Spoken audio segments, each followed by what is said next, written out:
हमारे YouTube channel में आज मैं फिर से केमिस्ट्री का पार्ट 2 लेकर आया हूं दोस्तों। मैं मेरा डेली का डेली वीडियो जो है आप लोग के सामने प्रत्येक दिन सुबह में 11:30 में अपलोड हो जाएगा। 11:30 में अपलोड हो जाएगा। ठीक है दोस्तों, जब भी मैं लाऊंगा तो 11:30 में आप लोग के सामने अपलोड हो जाएगा। ठीक है, आप लोग वहां से देख सकते हैं। ठीक है दोस्तों, और मैथ के लिए 10वीं कक्षा 10 स्पेशल मेरा क्लास चल रहा है 10वीं के लिए, और 10वीं कक्षा के लिए मैं रोज 5:15 पर एक वीडियो मैं अपलोड कर रहा हूं। ठीक है दोस्तों, डेली के मेरा एक वीडियो जो अपलोड होगा वो 5:15 पर होगा। ठीक है दोस्तों, मैथ और साइंस। ठीक है, उसके बाद यहाँ पर हम बात करते हैं, मैंने पिछले वीडियो पर बताया था कि रासायनिक अभिक्रिया किसे कहते हैं।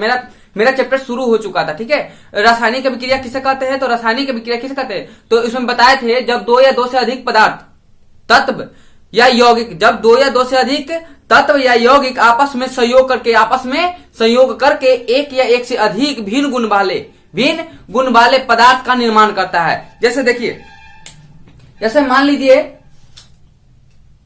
ये अलग अलग 2 तत्व है। ठीक है, एक ही प्रकार के मतलब कणों से मिलकर बना होगा, शायद नहीं बना होगा, इसमें बहुत सारे मटेरियल लगे हुए हैं। ठीक है, लेकिन क्या होता है कि एक ही प्रकार के तत्व या यौगिक आपस में विक्रिया करके एक या एक से अधिक भिन्न गुण वाले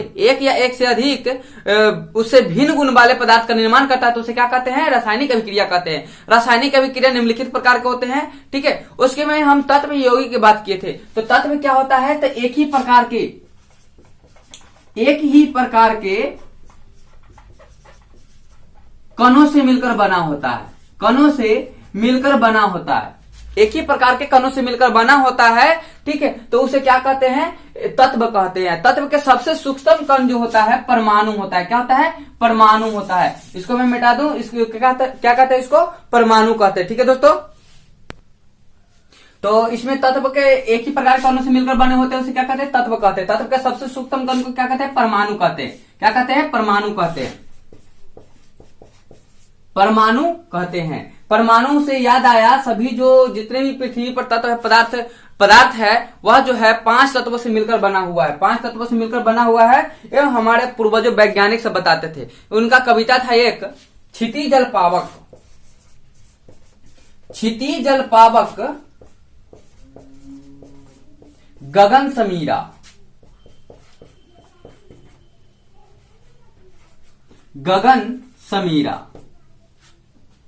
पंचतत्वयः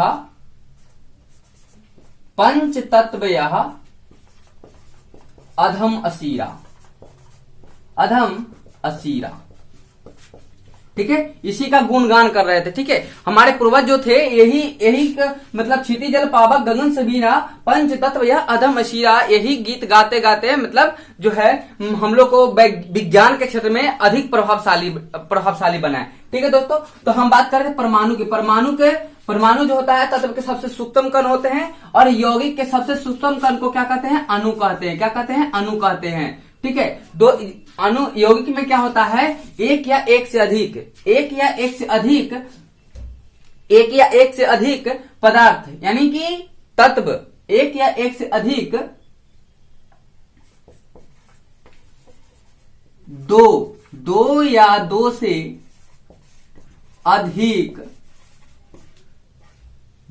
अधिक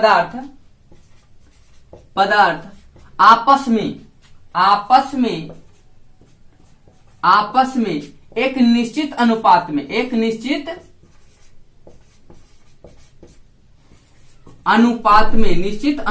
में मिलकर बनता है तो उसे क्या कहते हैं, बनता है तो उसे हम क्या कहते हैं,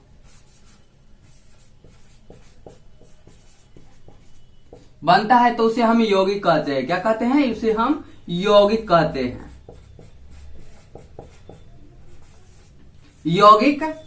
हैं।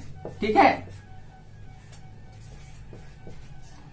अगर हम बात करें तत्व की, तभी कुल 118 तत्वों की खोज हो चुकी है। कुल 118 तत्वों की खोज हो चुकी है। कुल तत्व 118 है, जिसमें से आपको प्रकृति में आपको 98 को मिल जाएगा। ठीक है, प्रकृति में कितने पाए जाते हैं? प्रकृति में कुल मिलाकर 98 को पाए जाते हैं, ठीक है। लेकिन अभी तक 20 तत्व जो है जो कृत्रिम रूप से बनाए गए, कृत्रिम रूप से बनाए गए हैं, कृत्रिम रूप से 20 तत्व को बनाए गए हैं। टोटल 100 कितना हो जाता है? 18 हो जाता है, ठीक है दोस्तों।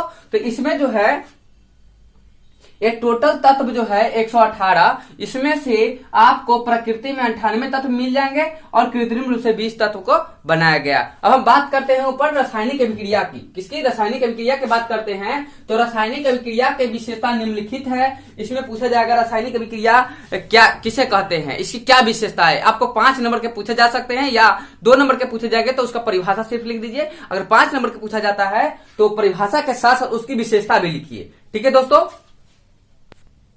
तो इसकी विशेषता क्या होगी, इसको मैं साफ कर देता हूं, ठीक है।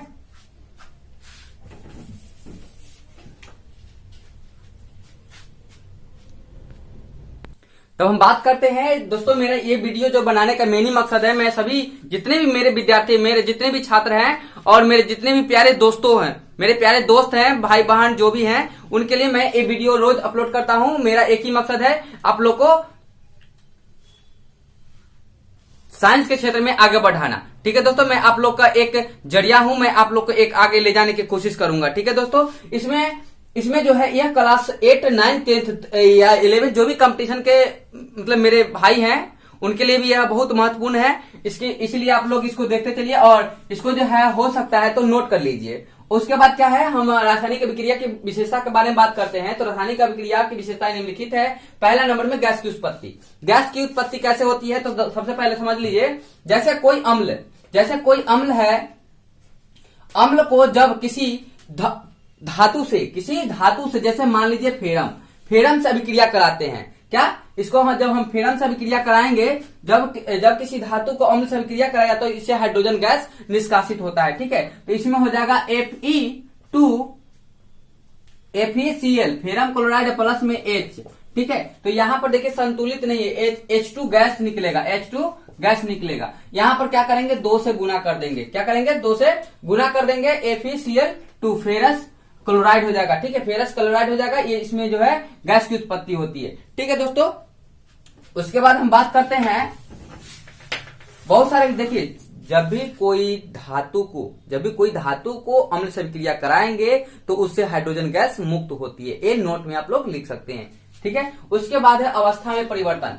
अवस्था में परिवर्तन होता है कैसे, तो देखिए सबसे पहले मोम जानते होंगे। मोम को जब जलाते हैं तो उसमें से क्या होता है, जब नहीं जलता है तब वह ठोस रूप में रहता है, ठीक है।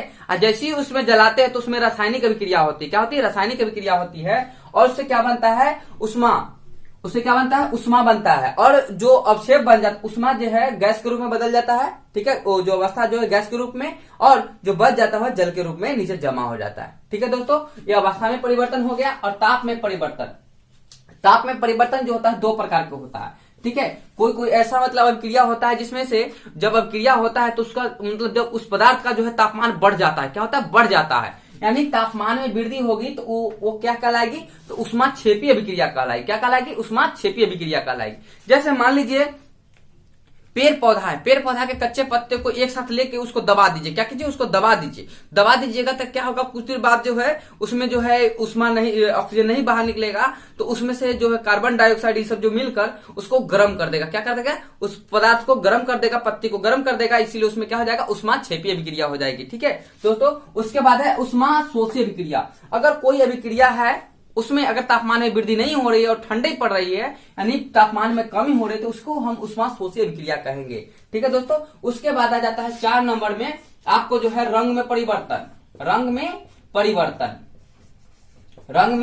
परिवर्तन होता है, ठीक है। और इसी का प्रयोग जो है जो भी मैजिक दिखाता है उसमें आपको मिल जाएंगे, ठीक है, रंग में परिवर्तन के बारे में। उसके बाद हम बात करते हैं 5 नंबर की। तो अवस्था में परिवर्तन तो हो ही गया, अब बच गया कौन, तो अवस्था में परिवर्तन हो गया अवक्षेप का बनना। किसका, अवक्षेप का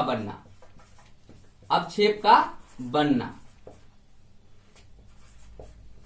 यही 5 इसकी विशेषता है, इसको आप लोग नोट कर लीजिए। अब मैं आपसे विदा लेता हूं, फिर मैं मिलूंगा अपने अगले वीडियो में जब रासायनिक समीकरण लाएंगे तब, ठीक है। उसके बारे में मैं बताऊंगा फुल डिटेल, रासायनिक समीकरण लिखने का नियम, रासायनिक समीकरण किसे कहते हैं और उसको कैसे लिखा जाता है, रासायनिक समीकरण कितने प्रकार के होते हैं, सभी के बारे में मैं अगले वीडियो में बताऊंगा, ठीक है दोस्तों।